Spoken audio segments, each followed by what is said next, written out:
New education పాలసీతో పాఠశాలల కాషాయీకరణ జరుగుతోందన్న వ్యాఖ్యలపై ఏపీ మండలిలో వైసీపీ ఎమ్మెల్సీ రవీంద్రబాబు మంత్రి లోకేష్ మధ్య వాగ్వాదం జరిగింది.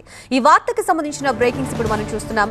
ఏపీ మండలిలో న్యూ ఎడ్యుకేషన్ పాలసీపై రగడ జరుగుతోంది. న్యూ ఎడ్యుకేషన్ పాలసీతో కాషాయీకరణ చేస్తున్నారన్న వైసీపీ ఎమ్మెల్సీ రవీంద్రబాబు వ్యాఖ్యల్ని వెనక్కి తీసుకోవాలన్నారు మంత్రి లోకేష్. కాషాయీకరణ ఎక్కడ చేశారో చెప్పాలన్నారు లోకేష్. విద్యార్థుల డిక్షనరీలో దేవుడి అర్థం మార్చేశారన్నారు రవీంద్రబాబు. సిలబస్ లో రాజకీయాలు చూపించొద్దన్నారు నారా లోకేష్.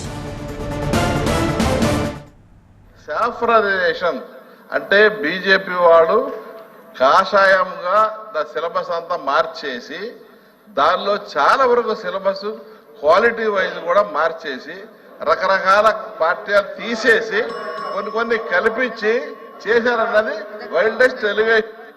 అది కరెక్ట్ గా నోనో అధ్యక్ష కాంట్రవర్సీ క్రియేట్ చేస్తున్నారు. నోనో ఐఎమ్ గౌరవ సభ్యులు ఇది కరెక్ట్ కాదండి. నోనో ఏమనుకోకపోతే మాట చెప్తున్నా, కరికులం లో రాజకీయాలు తీసుకురాదండి. How is that saffronisation? చాలా వరకు ఎక్కడెక్కడ తీసుకొచ్చారు సార్. హిందూ గాడ్లని, హిందూ మతాలని అన్ని రకరకాలు పెట్టారు సార్ దాంట్లో. నోనో ఒక్క నిమిషం అధ్యక్ష, నోనో గౌరవ సభ్యులు ఒక్క నిమిషం. రాష్ట్రాన్ని హౌస్ ని తప్పుదారి పట్టిస్తున్నారు. అధ్యక్ష ఒక మాట చెప్తున్నా, కులం మతం ప్రాంతం అతీతంగా పిల్లలందరూ బాగా చదువుకోవాలని కోరుకునే వ్యక్తులు మనందరం. కానీ కావాలని అక్కడ మీరు మతాన్ని తీసుకొచ్చి చదువుల్లో చాలా పొరపాటు చేస్తున్నారు. ఒక్క నిమిషం అండి. ఇస్లాం గురించి మాట్లాడారు దేవుడు, అంటే ఇస్లాం గురించి మాట్లాడారు, ఇంకో పక్కన క్రిస్టియానిటీ గురించి మాట్లాడారు, హిందూ గురించి ఎక్కడ మాట్లాడలేదు. అధ్యక్ష, మన ప్రభుత్వ అధికారంలోకి వచ్చిన తర్వాత దేవుడు అందరి వారు, ఇస్లాం అయి ఉండొచ్చు, క్రిస్టియన్ అయి ఉండొచ్చు, హిందూ అయి ఉండొచ్చు, అందరి వాడని మేము పెట్టాం అధ్యక్ష. మేము ఎక్కడా తీరేదే సార్. సాఫ్రనైజేషన్ అనే పదమైన వాడారు, ఎక్కడ చేసామో నిరూపించమని చెప్పండి, నేను కూర్చుంటాను. I have no problem sir. చెప్పండి సార్. కూర్చోండి మంత్రి గారు.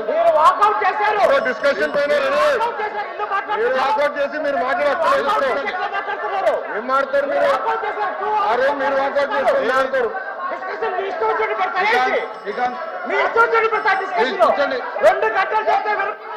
కూర్చోండి.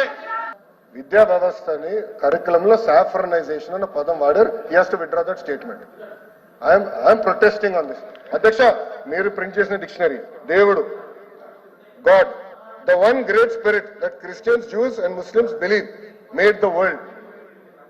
సార్ మీరు ఇచ్చిన డిక్షనరీ సార్, మీరు ఇచ్చిన డిక్షనరీ నేను చదువుతున్నాను సార్. తప్పేంటి సార్? అరే ఆయన లేవనెత్తారు, నేను లేవనెత్తాను. I want right to answer. మీరు ఇచ్చిన డిక్షనరీలో దేవుడు అర్థం మీరు ఏం పెట్టారు నేను చెప్తున్నా. ఏంటండి ఆయన చెప్పిన దానికి నేను సమాధానం చెప్తున్నా. ఏంటంటే మీరు ఎల్ఓపి గారు మైక్ పెట్టుకోండి. డిక్షనరీ కూడా తెప్పిస్తా. డిస్కస్ సాఫ్రనైజేషన్ పదం ఎవరెత్తారు? రాంగోపాల్ రెడ్డి మీరు సీట్లో కూర్చోండి. సాఫ్రనైజేషన్ అనే పదం ఎవరెత్తారు సార్? కూర్చోండి మీ సీట్లో. ఈ సభ్యుడు ఎత్తాడు. మీరు సీట్లో కూర్చోండి. పదాలు ఎన్నిక తీసుకోమని నేను కూర్చుంటాను. మీ సీట్లో కూర్చోండి. అంటే పద్నాలుగు మీరు ఆరోపణ చేసి వాకౌట్ చేస్తూనే వస్తున్నాం. మంత్రి గారు మీరు సీట్లో కూర్చోండి. అదే మీరు ఎందుకు కూర్చుంటారు? బీజేపీ గురించి మాట్లాడాలి.